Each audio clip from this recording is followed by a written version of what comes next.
نا کہ ناجائزہ فضل پلارون منم، تو اس کا مطلب یہ ہے کہ اگر کوئی زور زبردستی سے کوئی بات کرتا ہے تو ہم کسی کا نہیں مانتے،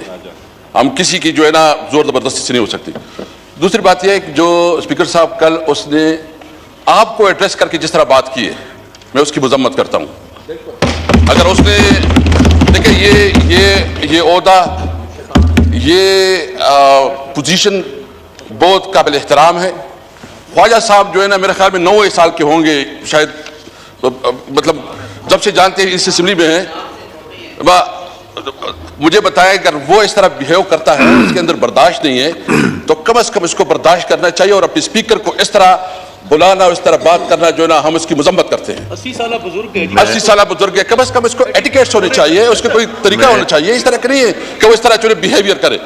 دوسری بات، میں چونکہ موقع بھی ملا ہے، پھر علی محمد صاحب کو آپ موقع دیں گے، میں 2-3 ایشوز جو ہے نا ہائی لائٹ کرنا چاہتا ہوں،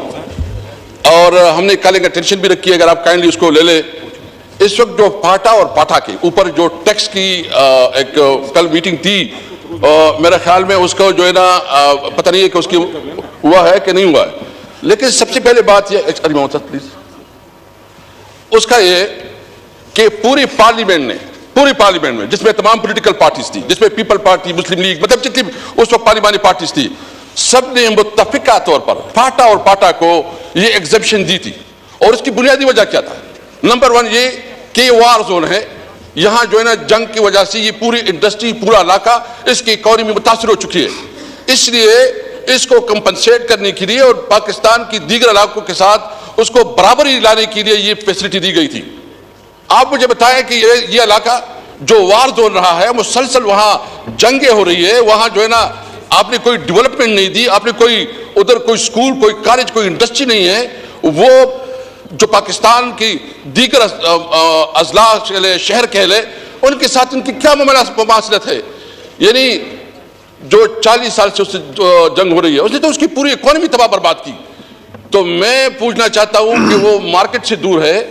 ان کے اوپر اگر آپ ٹیکس اس طرح لاگو کریں گے، اور یہ کہتے ہیں کہ دیکھو ٹیکس نہیں دیتے، میرے ساتھ پوری اعداد و شمار موجود ہے کہ اس وقت جو پاٹا سے جو ٹیکس وصولی ہوتی ہے وہ تقریباً 50 بلین ایک اور 20 بلین 70 بلین روپے پاکستان کو مل رہے ہیں، لیکن اس کے مقابلے وہاں کیا مل رہا ہے؟ ابھی تک جو مرجر میں جو کمٹمنٹ کی گئی تھی، مرجر میں کمٹمنٹ نہیں کی گئی تھی کہ NFC ایوارڈ میں 3%، یہ علامہ نشر صاحب بیٹھے ہیں، میں پوچھنا چاہتا ہوں کہ وہ اس کی کمٹمنٹ کا کیا بنا کہ 3% وفاق دے گا، صوبے دے گا، ابھی تک ایک دیلا نہیں دیا گیا۔ اور اس کو چھوڑیں، جو روٹین میں فاٹا کو فنڈ جاتے تھے، جو وہاں کی ڈیولپمنٹ کے جاتے تھے، وہ تو چھوڑے، وہ بھی صوبائی حکومت کے اوپر چھوڑا گیا ہے، اور وہاں کوئی فنڈ بھی نہیں جاتا، کوئی ڈیولپمنٹ بھی نہیں ہو رہی۔ تو اس فیصلے کا مطلب یہ ہوگا کہ یہاں آپ نے مزید بے روزگاری پیدا کرنی ہے، آپ نے ایکسٹریمسٹ کو پروان چڑھانا ہے، اور آپ نے جو نا ایک اور قسم کی جو وہاں ایک عوام میں جو مایوسی ہے، اس مایوسی کو میرا مطالبہ اسپیکر صاحب سے یہ ہے کہ کائنڈلی اس کے اوپر آپ ایک کمیٹی بنائیں، آپ ایک کمیٹی بنائیں اور اس میں تمام پولیٹیکل پارٹیز کی لوگ لکھیں، تاکہ اس کا صحیح معنوں میں اسسمنٹ ہو، اس کے اوپر ڈسکشن ہو، اس میں جو نا فاٹا کی نمائندگی ہو، اور پتہ چلے کہ ریالٹی سامنے آ جائے۔ اس ہاؤس کا کام ہے، تو میں آپ سے ملتمس ہوں، میں آپ سے ریکویسٹ کرتا ہوں کہ اس کے اوپر ایک اسپیشل کمیٹی بنائیں۔ نمبر 2، جو چمن میں اس وقت جو ہے نا ایک بہت بڑا دھرنا جاری ہے، وہ چمن میں دھرنا جاری ہے، ان لوگوں کا کیا گناہ ہے؟ یعنی ابھی تک جو